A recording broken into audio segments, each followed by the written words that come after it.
शुभम मेहरोत्रा जी का पहला सवाल है, कह रहे हैं कि मेरे पास सर ड्रेजिंग कॉर्पोरेशन का शेयर है 1120 रुपये के रेट पर, 11220 का प्राइस है, क्या करना चाहिए सर? शिपिंग को लेकर ना मैं आपसे पूछने भी वाला था, शिपिंग में कुछ एक्शन बन भी रहा था, एक दो स्टॉक थे जो कि काफ़ी अच्छा परफॉर्म कर रहे थे। हाँ, जी शिपिंग अच्छा कर रहा है, इस पर मेरी नज़र गई थी, मैं पूछना भूल गया आपसे, 4.5% ये ऊपर है। सर शिपिंग पर ना ओवरऑल अपना व्यू भी बताइएगा, स्पेशली अब हम बजट के बिल्कुल सामने खड़े हैं।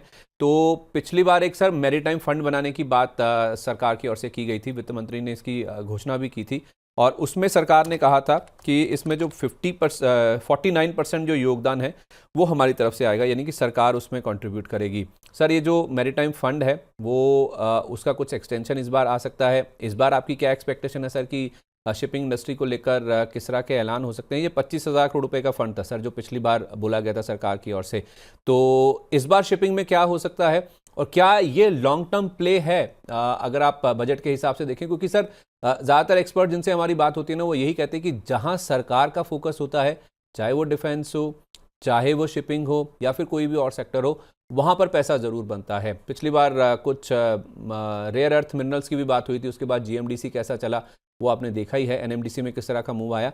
तो क्या सर ये जो बजट है इस बार, इसमें इफ़ नॉट फोकस पूरा शिपिंग पे हो, लेकिन हाँ कुछ बड़े ऐलान होने की उम्मीद आप कर रहे हैं? नहीं, मैं कर रहा हूँ कि आई थिंक आना चाहिए कुछ शिपिंग, क्योंकि एक बार इन्होंने चालू किया है गवर्नमेंट ने इस पे फोकस करना, आई थिंक वो बरकरार रह के उनके दिमाग में होता ही है ये। और ये जो हम लोग सागरमाला की जो हम लोग बात करते हैं ना, कि क्योंकि देखिए ट्रांसपोर्टेशन कॉस्ट बहुत हाई होते हैं इंडिया का। अगर मैं एक बात करूँ वर्ल्ड ओवर लेवल पे जो ट्रांसपोर्टेशन कॉस्ट होते हैं वो बाकी सब डेवलप, अगर हम लोग को अभी थर्ड लार्जेस्ट इकोनॉमी बनेंगे तो ये कम करना पड़ेगा ट्रांसपोर्टेशन कॉस्ट। तो वो कॉस्ट कब होगा? जब ये सागरमाला जैसे जो प्रोजेक्ट्स होते हैं, जो नदियां एक साथ होती है और वहां से हम लोग ट्रांसफर करें, तो वहां से बहुत कम है। तो वहां ड्रेजिंग कॉर्पोरेशन उनका बहुत बड़ा हाथ होता है, और बाकी सब शिपिंग कंपनीज का भी। तो मैं पॉजिटिव हूँ ऑफ कोर्स नो यहाँ, लेकिन पेशेंस रखना पड़ेगा, बहुत कुछ पॉलिसी पे डिपेंडेंट होगा। लेकिन अगर मैं ओवरऑल अगर आप देखें तो पिछले साल से इनका प्रॉफिट थोड़ा ठीक ठाक है, अभी भी ये लॉस मेकिंग है, ऐसा नहीं है कि ये प्रॉफिट में आ गए, लेकिन एक तरह का सेंटिमेंटल पुश आ रहा है। अगर ये प्रॉफिट में आते एक दो क्वार्टर में, तो मुझे लग रहा है कि वापस ठीक ठाक होगा। तो मैं पॉजिटिव, लेकिन एट अ लोअर लेवल थोड़ा बाय कीजिए, 10% नीचे कहीं मिलता है तो आप धीरे धीरे एसआईपी में बाय कीजिए, just because of government policy और जो सागरमाला की हम लोग जो बात करें उसके हिसाब से।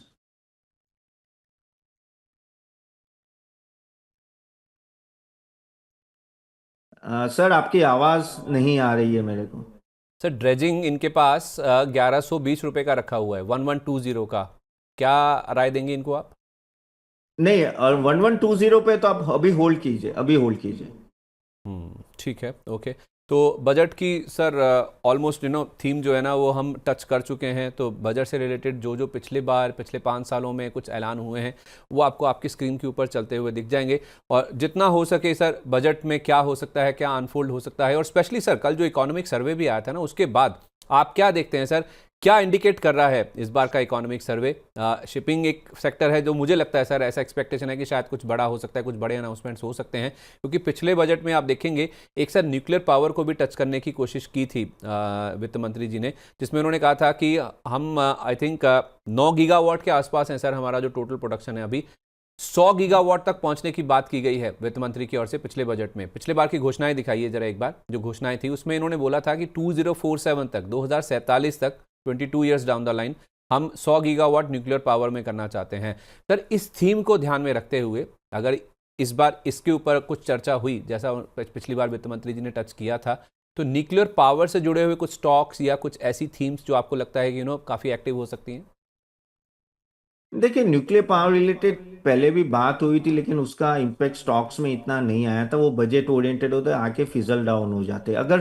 हाँ, और रिन्यूएबल भी मैं डू एग्री कि बहुत ही फोकस होगा, क्योंकि पावर पुश एक बहुत ही बड़ा है। देखो एआई अभी आ रहा है, और काफी पावर में डिमांड भी आगे जाके बढ़ेगी। डेटाबेस सेंटर पे भी आई थिंक मुझे कुछ गवर्नमेंट अनाउंस करे, वहां भी कुछ, क्योंकि और back to energy saving system, क्योंकि ये जो जैसे मैंने आपको बोला कि रिन्यूएबल पावर वो सब जिस तरह से बढ़ रहे हैं ना, तो ओवर सप्लाई की चांसेस होते हैं, तो उनको स्टोरेज करने के लिए भी आपको सिस्टम चाहिए, वहां भी कुछ आ सकता है। हम्म। डिफेंस डिफेंस तो ऑफ कोर्स बढ़ेगा ही बढ़ेगा, मे बी बातें तो चले, जैसे आपने भी सुना कि 20% के आसपास जो 8-10% से ग्रोथ होता है वो 20% का, और करना भी चाहिए। अभी तो बांग्लादेश भी हमारे खिलाफ हो गए, बांग्लादेश भी अपनी टीम नहीं भेज रहा है इंडिया, पाकिस्तान चाइना तो है ही।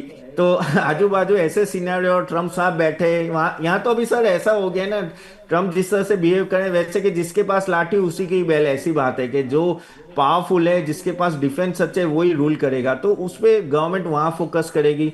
और रेलवे तो है एक, लेकिन रेलवे जो बजट चल रहा है आई थिंक वही उतना ही चलेगा। हम्म। बाकी सब में मुझे लग रहा है कि एक कैपिटल आउटले का 12 से 13 लाख करोड़ का आई थिंक होना चाहिए, थोड़ा बढ़ाना चाहिए, क्योंकि ज़रूरत है। क्योंकि अगर आपका एक्सपोर्ट ओरिएंटेड इतना हिट हुआ है, तो हम्म। जो बेसिकली डोमेस्टिक में अगर कैपेक्स बढ़ाते हैं, तो जैसे कैपिटल गुड जैसे एलएनटी हो गया या हम्म। एबीबी से काफ़ी सारे वो भी बेनिफिट में आ सकते हैं। ठीक है, ओके, परफेक्ट है। अच्छा, एक सवाल सर हमें जो मिला है वो है जेएसडब्ल्यू इंफ्रा को लेकर। दिलीप कुमार जी हमारे प्राइम मेंबर हैं, ये कह रहे हैं कि सर जेएसडब्ल्यू इंफ्रा लिया मैंने, हमारे एक एक्सपर्ट के कहने पर 300 शेयर लिए हैं, कह रहे हैं मैंने 2 साल के लिए लिया है और मैं एक शेयर और लेना चाहता हूं जो 2 महीने के लिए अच्छा प्रॉफिट दे सकता है। प्लीज़ सजेस्ट करें कोई अच्छा स्टॉक। सर इनको अच्छा स्टॉक तो बताइएगा बताइएगा। अब ये जो जेएसडब्ल्यू इंफ्रा की बात इन्होंने करी है ना सर, ये एक पोर्ट रिलेटेड प्ले है। जेएसडब्ल्यू इंफ्रा इनका नाम है, लेकिन इंफ्रा का एक हिस्सा पोर्ट भी है। और स्पेशली सर ये जो इंडिया ईयू ट्रेड डील हुई है या फिर एफटीए साइन जो हुआ है, उसके बेसिस पे सर क्या आपको लगता है कि जो पोर्ट्स वाली कंपनियां हैं इनमें काफ़ी अच्छा प्ले बनता हुआ दिखेगा? अब वैसे 3 कंपनियां हैं, लेकिन 2 प्रिडोमिनेंटली नाम सामने आते हैं, एक जेएसडब्ल्यू इंफ्रा और दूसरा जो आपने नाम अभी लिया भी अदानी पोर्ट्स का। तो अदानी पोर्ट्स और जेएसडब्ल्यू इंफ्रा में से आपको कौन सा शेयर ज़्यादा बेटर लगता है, या फिर आप दोनों ही कहेंगे कि लेने चाहिए? और क्या आपको लगता है कि सर इंडिया ईयू एफटीए के बाद कुछ पोर्ट्स या फिर शिपिंग या फिर जो एक्सपोर्ट्स ओरिएंटेड जो पूरा प्ले है उसको लेकर भी इस बार कुछ आ सकता है? क्योंकि डोमेस्टिक इंडस्ट्री जो है सर उसको बहुत ज़रूरत है, स्पेशली जो इंडिया यूएस ट्रेड डील नहीं हो पा रही है, वो जो एक्सपोर्ट वाला पोर्शन है सर वो कहीं डाइवर्ट तो होगा, उसके लिए प्रोत्साहन तो चाहिए। आप अलग अलग देशों से बातचीत तो कर रहे हैं, लेकिन क्या बजट में कुछ इससे रिलेटेड आ सकता है? नहीं सर जी, मैं एग्री करता हूँ आपसे, क्योंकि ये पोर्ट इंडस्ट्री ऐसी है कि वहां से 80% आपका एक्सपोर्ट वहां से जाता है। इंडिया यूयू डील जो हुआ है, mother of all hmm. Deal जो बोलते हैं, वो ऑफ कोर्स इम्प्लीमेंट 6 महीने 1 साल में होगा, लेकिन उसका इम्पैक्ट आपका पोर्ट एक्टिविटी में बहुत बढ़ेगा। और उसमें I do agree, JSW infra काफी अच्छी पोजीशन पे, इवन वैल्यूएशन वाइज भी अगर आप देखें तो ये अच्छा करेक्ट भी हो चुका है। हम्म। तो हम्म। इस लेवल पे भी मैं तो बोलूंगा आप बाय कीजिए। अगर हम्म। बजट में कोई अनाउंस होगी तो शायद इसमें भी आप इम्पैक्ट देंगे, लेकिन ओवरऑल भी मुझे लग रहा है कि इनका बिजनेस बढ़ेगा, क्योंकि इतना इजी नहीं होता है पोर्ट इंडस्ट्री में आना, बहुत ही कैपिटल आउटले लगता है। और जिस तरह से अदानी पोर्ट और जेएसडब्ल्यू इंफ्रा ने अपनी पकड़ जमाई है, आई थिंक कंपटीशन कम है यहाँ। तो यस, आप इस लेवल पे एंट्री कीजिए। और जैसे आपने बोला शिपिंग में भी I am very much optimistic, क्योंकि अगर आप देखें कि 60 to 70% जो शिप बिल्डिंग होती है ना, वो चाइना के एंड से आती है। इंडिया में जी। हम लोग आई थिंक 2 या 3% है। तो वहां भी जीआरएससी हो, कोचिंग शिपयार्ड या एससीआई, वैसे सब भी आई थिंक बेनिफिट में रहेंगे। तो जीआरएससी कोचिन शिपयार्ड को सर अगर किसी के पास दो चीज़ें हैं, कैपिटल और पेशेंस, क्या खरीद कर लेकर भूल जाएं? इसमें अगर आपको जाना है तो आई थिंक ये तो मैंने पोर्ट तो बोला, पोर्ट ले लीजिए, पोर्ट आई थिंक अच्छा रिटर्न देगा। इसमें आपको जाना है तो जीआरएससी एसआईपी मोड में जाइए, वो बेटर रहेगा। ठीक है, तो जीआरएससी चिप बिल्डिंग के हिसाब से, क्योंकि हम ग्लोबली देखेंगे केवल 2 से 3% के आसपास कंट्रीब्यूट करते हैं, लेकिन हमारा इंपोर्ट एक्सपोर्ट बहुत होता है, स्पेशली क्रूड का ही आप देखेंगे तो जिस भारी मात्रा में हम चीज़ों को इंपोर्ट करते हैं और हमारे यहाँ से फिनिश गुड्स बन के भी जाती हैं, चाहे वो ज्वेलरी हुआ, चाहे रिफाइंड प्रोडक्ट्स हुए या बाकी चीज़ें हुई, उस लिहाज से हमें बहुत ज़्यादा शिपिंग या फिर टैंकर्स की या फिर इन जहाज़ों की ज़रूरत है। तो हमारे यहाँ पे शिपिंग इंडस्ट्री को या फिर शिपयार्ड इंडस्ट्री को बहुत भारी पैमाने पे ग्रो करना है।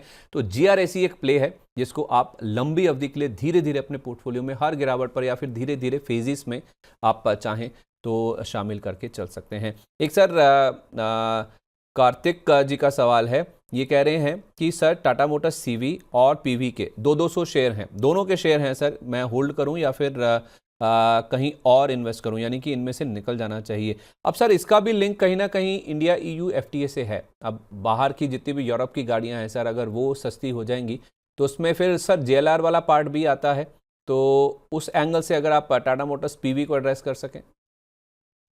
देखिए, ऑफ कोर्स आपने जैसे बोला कि नो वो उनका टैक्स कम हो जाएगा, कस्टम ड्यूटी कम हो जाएगा, लेकिन क्योंकि इंडिया में इतनी बिकती नहीं है इसलिए ज़्यादा बड़ा इम्पैक्ट नहीं है। लेकिन जो टाटा मोटर पैसेंजर व्हीकल की पहले मैं बात कर लेता हूँ कि जो अभी इशू था वो जो साइबर क्राइम का जो इशू हुआ था, उनके साइबर अटैक हुआ था, वो आई थिंक ये क्वार्टर में कहीं ना कहीं सेटल डाउन हो जाएगा।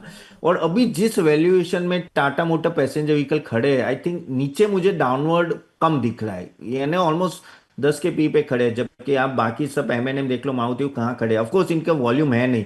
आई थिंक उनको जो 3 वीक का जो इम्पैक्ट आया था प्रोडक्शन का, वो इम्पैक्ट कहीं ना कहीं ये रिजल्ट में आ जाएगा।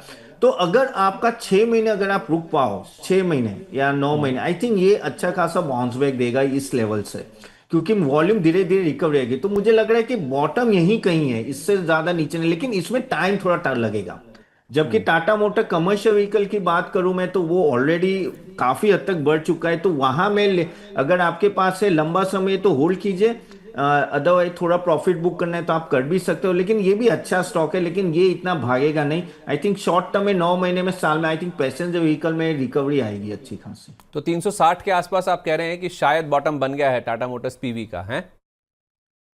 हाँ 300 देखो, अभी 352 चले नहीं, if I am not wrong. हाँ तो यहाँ ही 10% ईयर एंड है, एग्जैक्ट तो मैं नहीं बोल पाऊंगा, लेकिन मुझे लग रहा है कि यहाँ कहीं ना कहीं बॉटम है, अब इससे नीचे नहीं जाएगा ये। अच्छा, ठीक है। तो इस 360 के आसपास टाटा मोटर्स पीवी दिखाइए एक बार। हाँ, ये 351, आपने सही कहा सर। इसी के आसपास 5-10% ऊपर नीचे कहीं आपको इसका जो बॉटम है वो शायद इन प्लेस नज़र आ जाएगा। तो अच्छे लेवल है सर, अभी ले लें या फिर धीरे धीरे लेने के लिए कह रहे हैं आप? नहीं नहीं, ले सकते हैं अभी। एग्जैक्टली इसका मैंने रिजल्ट, एक मिनट, आया नहीं है, तो वो थोड़ा रिजल्ट का एक बार वेट कर लो जरा, कैसा है थोड़ा बाय कर लीजिए, बाकी रिजल्ट के बाद बाय कीजिए, क्योंकि हमें पता नहीं कि रिजल्ट क्या आएगा, क्योंकि उसमें बड़ा इम्पैक्ट आने वाला है। तो if I am not wrong आया नहीं है आई थिंक, करेक्ट। तो वो कब आ रहा है मुझे पता नहीं, तो मैं थोड़ा रिजल्ट का वेट करूंगा, लेकिन मुझे लग रहा है बॉटम यही कही है, क्योंकि बहुत कुछ नेगेटिव फैक्टर इन हो चुका ऑलरेडी। ठीक है, टाटा मोटर्स पीवी में शायद बॉटम बन चुका है, इन लेवल्स पे आपको खरीदारी शुरू कर देनी चाहिए। एक सर जय किशन जी हैं, हमारे दर्शक कह रहे हैं कि थोड़ा सा भावनाएं भी हैं इनकी इस सवाल में। सवाल नहीं, किसी शेयर को लेकर नहीं बोला इन्होंने, बाजार से रिलेटेड और बजट से रिलेटेड, चूंकि हम चर्चा कर ही रहे हैं सर, बजट हमारे सामने है, एक दिन दूर है। हम कह रहे हैं कि हमारी वित्त मंत्री जी से हमारा वित्त मंत्री से एक सवाल है, जब हम शेयर मार्केट में भारी भरकम नुकसान से चल रहे हैं, तब भी हमसे हर ट्रांजैक्शन पर भारी भरकम एसटीटी, जीएसटी, स्टैम्प ड्यूटी किस बात की वसूल की जा रही है? Please raise this issue. तो सर ये मैं जब कार्यक्रम शुरू हुआ था, जब मैंने एफआईएस की बात की थी ना सर, एफआईएस में भी सर कल भी ये बातचीत हो रही थी कि शायद उनकी जो बिकवाली है ना सर, वो शायद सांकेतिक है, कुछ तो वो इंडिकेट कर रहे हैं अपनी बिकवाली से। कल तो हमारे साथ लोकेश जी जुड़े थे, वो कह रहे थे कि शायद दबाव भी बनाने की कोशिश कर रहे हैं कि बिकवाली इसीलिए हम कर रहे हैं कि आप हमारे ऊपर जो टैक्सेस हैं वो कम कीजिए। तो एफआईएस तो इंडिकेट कर ही रहे विदेशी निवेशक सर, ये जो रिटेल हैं सर वो भी दुखी हैं। जाहिर सी बात है, जब नुकसान हो रहा है उसके बाद भी आपको ब्रोकरेज तो देनी है, एससीटी भी देना है, आपको बाकी जो चार्जेस हैं, एक्सचेंज के चार्जेस या फिर सेबी के जो चार्जेस लगते हैं, सारे चार्जेस आपको देने, जिसमें एसटीटी भी शामिल है। तो क्यों दें हम, जब बाजार में आपको लॉसेस हो रहे हैं तो क्यों भरें आप? तो एसटीटी सर बेसिकली देखा जाए ना तो एसटीटी को अबॉलिश करने की बहुत बड़ी मांग है, हालांकि ये एम्बिशियस हो जाएगा। क्यों मैं कह रहा हूं? क्योंकि जो नंबर है ना सर इस बार का जो बजटेड इस पूरे वित्त वर्ष का, वो 78,000 करोड़ है। सर मैं आपसे कहूंगा, आप अपने आप को वित्त मंत्री जी की जगह रख के देखिए, जिनको पता है कि मेरी बैलेंस शीट में एक साल में 78,000 करोड़ रुपए जहां से आएगा, मैं तो एकदम से उठा के उसको बाहर कर नहीं दूंगा। तो सर प्रैक्टिकली स्पीकिंग या फिर रियलिटी में देखें, कितनी उम्मीद है सर कि ये एसटीटी हट जाएगा? देखिए संदीप जी, ये तो राय मेरी भी है, और राय क्या, मेरी इच्छा तो मेरी भी है कि भाई राय नहीं है ऐसे सर, ही है, बोलिए राय नहीं है सर, ये महत्वाकांक्षा है। मैं कहना मैं अच्छा, वो भी ऐसा कहने ही से बोल रहे हिचकिचा हो, गया थोड़ा, क्योंकि ये महत्वाकांक्षा है सर हाँ, एक्चुअली। करेक्ट करेक्ट करेक्ट, क्योंकि नहीं सही बोल रहे हैं, जब मैं टोटली रिलेट करता हूँ इन्होंने जो बोला है ना, क्योंकि पेन होता है ना कि भाई लॉस कर रहे हैं, एक साल से तो मार्केट ऐसा कुछ मूवमेंट हाँ, नहीं है, और आप यहाँ कलेक्ट करते जा रहे हो, लेकिन हमारा देश ऐसा ही है। और अगर आप टैक्सेशन पॉइंट ऑफ व्यू जैसे बोल रहा है ना, कि पूरे वर्ल्ड में आई थिंक हमारा हाईएस्ट है, वन ऑफ द हाईएस्ट। जिस तरह से हम लोग जो टर्नओवर चार्जेस और जो ये सब ले रहे हैं ना, वन ऑफ द हाईएस्ट। और ये हम्म। एक बार नहीं बोला है, हर साल बोला जाता है वित्त मंत्री को। लेकिन उनको ऑफ कोर्स देखो गलती नहीं है, फार्मर्स और उनको ज्यादा देखना है, हमको कम देखना है, क्योंकि हम लोग माइनॉरिटी में आते हैं। तो सर माइनॉरिटी को कोई सुनता नहीं है। तो वही दिक्कत है, अभी भी हम लोग 5 से 6% ही इन्वेस्टर है जो मार्केट में इन्वेस्ट कर रहे हैं। और इनको अभी भी, इनको क्या है कि ये मार्केट जिस तरह से मूवमेंट आती है, उनको देखिए मार्केट एफएम भी क्या देखते हैं, एफएम देखते हैं देखो मैंने 10% ये लगा दिया, कैपिटल गेन लगा दिया मैंने, स्मॉल उसका बढ़ा दिया ये वो, लेकिन मार्केट का इम्पैक्ट आया कुछ नहीं आया ना। लोग इन्वेस्ट कर ही रहे, लोग एसआईपी कर ही रहे। आप पिछले 30 साल से 15% का आपको मिला ये प्रॉफिटेबिलिटी, नहीं सॉरी सीएजीआर ग्रोथ मिला ही है। तो वो उस तरह से देखते हैं कि वो कब झुकेंगे, जब सही में पेन दिखे कि भाई मार्केट मूवमेंट ही बंद हो गया है या लोगों के पैसा है, तभी ये हिलते, नहीं तो नहीं हिलते, नहीं तो बहुत मोटी चमड़ी के होते ये सब। बड़ी बात बोल दी सर आपने। मतलब बोला जा रहा है लेकिन सुनती नहीं है वित्त मंत्री जी। तो माननीय आदरणीय वित्त मंत्री जी सुनिए, बाजार, लोग जो निवेशक हैं, छोटे निवेशक जो हैं, उनका भी थोड़ा इलाज, उनका मर्ज जो समझिए, क्या किस स्थिति से वो गुजर रहे हैं। पिछले साल बाजार ने 10% रिटर्न दे दिया, लेकिन पोर्टफोलियो लोगों के ब्लीड कर रहे हैं। लोगों के तो म्यूचुअल फंड के पोर्टफोलियो में भी लाल निशान है।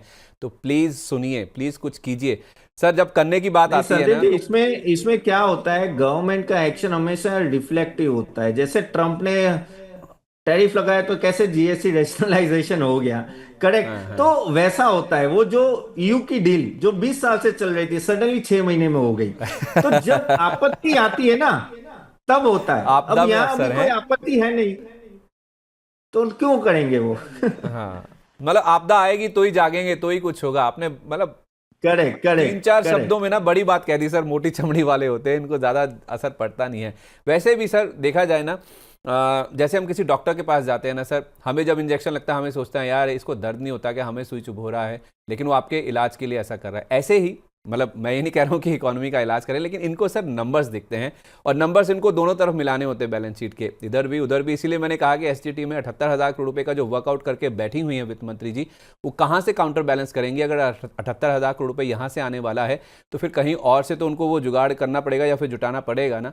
तो इसलिए इसके हटने की जो उम्मीद है वो काफ़ी कम नज़र आती है। लेकिन सर एक चीज़ सरकार समझ गई है या फिर इसके ऊपर वर्कआउट कर रही है, वो पिछले बजट से शुरू हो गया था। आपने सही कहा कि आपदा में अवसर ढूंढते हैं हम, और ट्रम्प साहब कहीं ना कहीं जो हमारे डिसीजंस हैं ना, उसमें काफ़ी हद तक उसके पीछे का कारण है, चाहे वो इंडिया ईयू एफटीए माने या फिर जीएसटी रेट रैशनलाइजेशन माने।